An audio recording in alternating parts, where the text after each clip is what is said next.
Hi hello every one, welcome to searching birds. இந்த video நீங்கள் பார்த்துட்ருக்கீங்கன்னா மறக்காமல் லைக் பண்ணுங்கள், ஷேர் பண்ணுங்கள், கமெண்ட் பண்ணுங்கள், மறக்காமல் சப்ஸ்கிரைப் பண்ணுங்க நண்பா.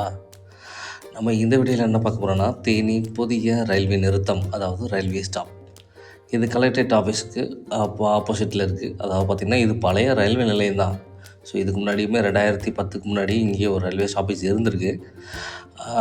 அதுக்கப்புறம் எல்லாமே எடுத்துக்கப்பட்டதுக்கும் இது வரைக்கும் வைக்கல. பட் இப்போ வந்து ரீசெண்டாக வந்து அது பிளாட்ஃபார்ம் அமைக்கும் பணிகள்லாம் பயங்கரமாக நடந்துட்டு இருந்துச்சு. ஸோ இன்றைக்கி பார்க்கும்போது எனக்கு ஆச்சரியமாக இருந்துச்சு. பயங்கரமாக ஒரு பிளாட்ஃபார்முக்கான எல்லா வேலைகளுமே துரிதமாக நடந்துட்டுருக்குன்னே சொல்லலாம். ஒரு 80% முடிஞ்சிருக்கும். இன்னும் சின்ன சின்ன வேலைகள் நிறையா இருக்குது. கண்டிப்பாக இந்த வேலை முடிஞ்சிருச்சுன்னா இங்கே ஒரு ரயில்வே ஸ்டாப்பேஜ் அமைச்சிருந்தா ரொம்பவே நல்லாயிருக்கும். ஏன்னா நீங்கள் தேனி ரயில்வே நிலையம் அப்படின்ற பார்த்திங்கன்னா உள்ளே, அதாவது தேனியவே தாண்டி உள்ளே போய் நிற்கும். அங்கேருந்து மறுபடியும் நம்ம பழைய பஸ் ஸ்டாண்டோ புது பஸ் ஸ்டாண்டோ வர்றதுக்கு மறுபடியும் ஒரு பஸ்ஸை பிடிச்சி ஆட்டோ பிடிச்சி தான் வர வேண்டியது இருக்குது. பட் இந்த ரயில்வே ஸ்டாப்பேஜ் இந்த இடத்துல ஓப்பன் ஆயிடுச்சுன்னா ஈஸியாக இருக்கும். நியர்பை நம்ம புதிய பேருந்து நிலையம் வந்து ரொம்ப பக்கமாக இருக்கும். ரொம்பவே ஈஸியாக போகும். எல்லா ஆஃபீஸுக்கும் எல்லாமே கொஞ்சம் ஈஸியாக போயிட்டு வர முடியும்.